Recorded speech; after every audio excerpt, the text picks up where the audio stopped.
अब ये जो 16वां क्वेश्चन है उस तरह का हमने और भी क्वेश्चन किया है, आपको याद आ जाएगा। माध्यिका से संबंधित प्रश्न है। देखो कैसे करना है। एडी और पीएम त्रिभुजों एबीसी और पीक्यूआर की क्रमशः माध्यिकाएं हैं, जबकि दोनों के दोनों त्रिभुज समरूप हैं। इतना दे रखा है और ये डायग्राम हम कई बार बना चुके हैं। देखो किस तरह से बन रहा है। ये बनेगा एबीसी त्रिभुज और ये बनेगा पीक्यूआर त्रिभुज। ठीक है, ये माध्यिका लेंगे तो ये मध्य बिंदु से मिला दो इसको, यहाँ माध्यिका के लिए मध्य बिंदु से मिला दो, तो ये हो गया आपका ए बी सी त्रिभुज, ये हो गया पी क्यू और आर त्रिभुज। यहाँ बन जाएगा डी पॉइंट और यहाँ बन जाएगा आपका एम पॉइंट। ठीक है, ये माध्यिकाएं वगैरह सब बना दी हमने। माध्यिका है इसका मतलब ये हो गया कि ये दोनों को समान भागों में बांट देगी, इसकी लंबाई और इसकी लंबाई समान हो जाएगी। माध्यिका में ये खास बात होती है।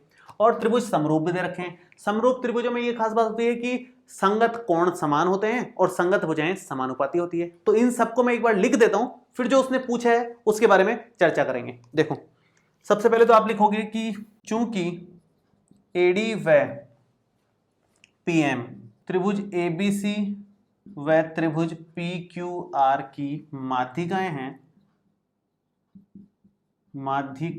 हैं, अतः BD बराबर DC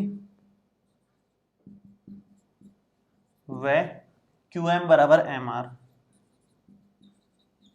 समीकरण नंबर 1 दे दिया, समीकरण नंबर 2 दे दिया। ठीक है, अब दूसरी बात, त्रिभुज ABC समरूप है त्रिभुज PQR के, अतः संगत कोण समान व संगत भुजाएं समानुपाती होंगी।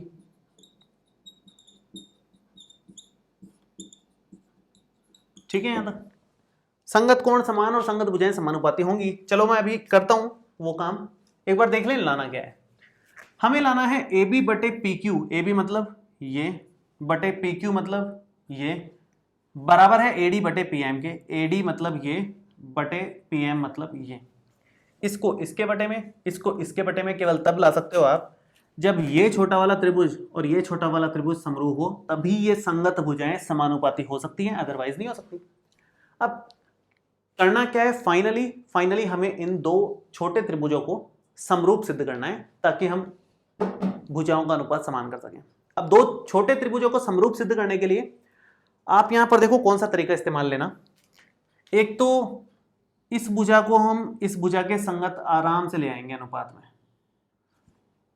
इस कोण को आराम से समान लाया जा सकता है क्योंकि कोण भी बराबर है कोण क्यू के, संगत कोण समान होंगे।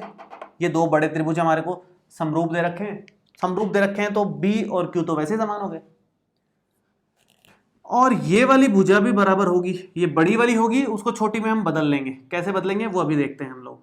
देखो सबसे पहले हम बात करते हैं संगत कोण समान और संगत भुजाएं समानुपाती को कंप्लीट करते हैं आगे, फिर उसके बारे में चर्चा करेंगे।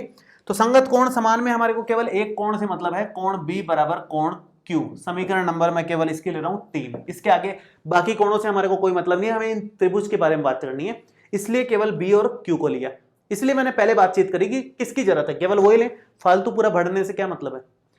दूसरी बात, संगत भुजाएं, तो संगत भुजाएं समानुपाती होंगी किस, इन दोनों बड़े त्रिभुजों की। तो बड़े त्रिभुजों की संगत भुजाएं समानुपाती करो। AB का अनुपात लो PQ से, AB का अनुपात लो PQ से और बराबर करो BC का अनुपात QR से, BC का अनुपात QR से। केवल इतना काफी है, इससे कोई मतलब नहीं है इस भुजा से, इन दोनों में से किसी त्रिभुज में आ नहीं रही है ये दोनों भुजाएं, तो तीसरी लेने से कोई फायदा नहीं। इतने से हमारा काम बन जाएगा, पूरा काम हो जाएगा हमारे इससे। देखो कैसे होगा काम। आप इस BC को ये लिख सकते हो क्या कि BC जो है वो इस BD का 2 गुना है, BC जो है BD का 2 गुना है। तो आप यहां पर ऐसे लिख सकते हो क्या कि ये जो BC है ये 2 गुना है किसका, BD का। BD को डबल कर दें तो BC हो जाएगा और QM को डबल कर दें तो QR हो जाएगा। तो QM का डबल QR है, QR क्या है, 2 गुना है QM का। अगर आप इसको ऐसे लिख सकते हो तो समीकरण देने की जरूरत ही नहीं, इसको आगे बढ़ा दिया हमने। ये 2 से 2 कट जाएगा और ये बनेगा AB बटे PQ बराबर है BD बटे QM के, इसको दो समीकरण नंबर 4, समीकरण 3 और 4 की मदद से भुजा कोण भुजा समरूपता से हम ये दो छोटे त्रिभुजों को समरूप साबित कर सकते हैं। देखो कैसे, AB का अनुपात लिया PQ से और BD का अनुपात लिया QM से और बीच का कोण समीकरण 3 से कोण B बराबर कोण Q है, तो भुजा कोण भुजा समरूपता लग जाएगी। यहां आप लिखोगे समीकरण 3 व 4 से त्रिभुज ABD समरूप है त्रिभुज PQM के।